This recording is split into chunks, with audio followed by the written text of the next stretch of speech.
ছাত্র জনতার যে অভ্যুত্থান, এই অভ্যুত্থানের শুরুটা হয়েছিল যৌক্তিক কোটা সংস্কার আন্দোলন দিয়ে, যেখানে সর্বপ্রথম রাজপথে নেমেছিল আমাদের চাকরি প্রত্যাশী ভাই এবং বোনেরা।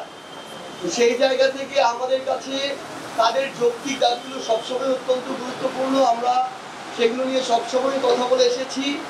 আজকেও আমরা এই গুরুত্বপূর্ণ বিষয়গুলোর মাঝে তাদের একটি অন্যতম গুরুত্বপূর্ণ বিষয়, যেটি নন ক্যাডার পদে নিয়োগ বিশেষ সংশোধন বিধিমালা 2025, যেটা মাননীয় প্রধান উপদেষ্টার স্বাক্ষরের এবং অনুমোদনের জন্য এবং গেজেট প্রকাশের জন্য অপেক্ষমান। আমরা সে বিষয়ে আমাদের এনসিপির পক্ষ থেকে অনুরোধ করেছি যেন সেটা খুব দ্রুত করা হয়। তিনি কথা দিয়েছেন যে এটা তার টেবিলে আসার সাথে সাথে আমরা প্রত্যাশা করছি আগামী সপ্তাহের মধ্যেই এটি অনুমোদন পেয়ে যাবে।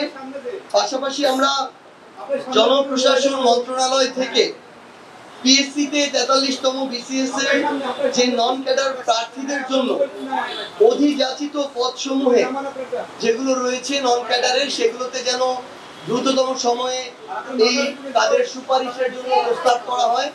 আমরা সেটা বলেছি, কারণ এটা বিশাল বড় একটা, আমরা মনে করি যে নৈতিকভাবে অন্যায় করা হয় যোগ্য মানুষদের সাথে। একজন মানুষ এবার শিক্ষা ক্যাডারে সুপারিশ প্রাপ্ত হয়েছে, পরের বার তিনি অন্য একটা ক্যাডার প্রত্যাশায় যখন আবার পরীক্ষা দেন কিন্তু পুনরায় শিক্ষা ক্যাডার পান, তখন তিনি সিনিয়রিটির জন্য পূর্বের ক্যাডারেই থেকে যান, শিক্ষা ক্যাডারেই আগের যে নিয়োগ সেটাতেই থেকে যান।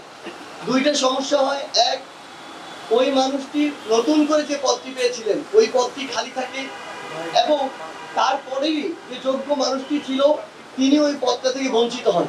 এইরকম প্রত্যেকটা ক্যাডারেরই দেখা যায়। আমরা মনে করি অতি দ্রুততম সময়ের মধ্যে এবং আগামী সপ্তাহে এই সমস্যার সমাধান করা প্রয়োজন।